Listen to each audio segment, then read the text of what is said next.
ഷാനവാസ്. തീർച്ചയായിട്ടും first day തന്നെ എൻ്റെ റേസിംഗ് ബാൻഡ് അടിച്ചു മാറ്റാൻ വന്ന ആളാണ്. എന്നെ ഭയങ്കരമായിട്ട് ശല്യം ചെയ്ത് ഇറിറ്റേറ്റ് ചെയ്ത ആളായിരുന്നു. ഞാൻ കുടുങ്ങിയിട്ട് ഒനിലിന് കൊടുത്തതായിരുന്നു അത്. അന്ന് ഞാൻ വിചാരിച്ചതാണ് ഇയാളെ എങ്ങനെ വിട്ടാൽ പറ്റില്ല, ഇയാളെ ഹാൻഡിൽ ചെയ്യുന്ന രീതി വേറെയാണ് എന്ന് ഞാൻ വിചാരിച്ചതാണ്. അങ്ങനെ അതെൻ്റെ ഒരു വാശിയായിട്ട് ഞാൻ എടുത്തു. ഇയാളെ നന്നായിട്ട് ഞാൻ ഹാൻഡിൽ ചെയ്തു.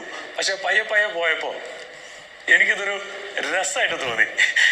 അനീഷിനെ ഇറിറ്റേറ്റ് ചെയ്യുന്നത്, വഴക്ക് കൂടുന്നത്, ശല്യം ചെയ്യുന്നത്, അങ്ങനെ അത് പതിയെ എനിക്കതൊരു രസമായിട്ട് തോന്നി. പിന്നെ ഞങ്ങൾ തമ്മിലൊരു ഭയങ്കര വാശിയായിരുന്നു. അങ്ങനെ അടി ഇടി ബഹളത്തിൻ്റെ ഒടുവിൽ അവസാനം ഞാൻ അടുത്ത് ചെന്ന് ഇരിക്കാൻ തുടങ്ങി. ഒരു കയ്യകലും പറഞ്ഞിരുന്ന അനീഷ് എന്നെ അടുത്ത് ഇരുത്താൻ തുടങ്ങി. ഇരുത്തിയ സമയത്ത് എന്നോട് പറഞ്ഞു, അപ്പാ എൻ്റെ ഹൃദയം കല്ലാണ് ഷാനവാസ്, എനിക്ക് ഷാനവാസിനെ പോലെ ആവാൻ പറ്റില്ല, ഞാൻ കുറേ കാലങ്ങളായിട്ട് ഇങ്ങനെയാണ്, അതുകൊണ്ട് എനിക്കിങ്ങനെ സൗഹൃദങ്ങളൊന്നും അല്ല സുഹൃത്ത് ബന്ധങ്ങളൊന്നും ഉണ്ടാക്കാൻ കഴിയില്ല, അതുകൊണ്ട് ഷാനവാസിനെ പോലെ ആവാൻ എന്നെ കൊണ്ട് പറ്റില്ല.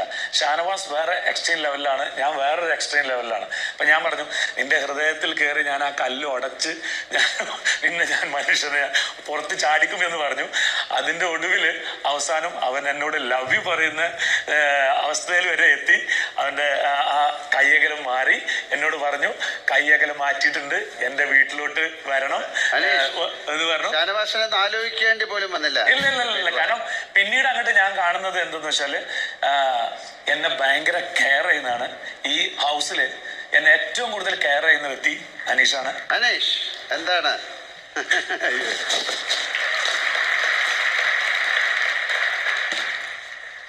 ഇരിക്കാം.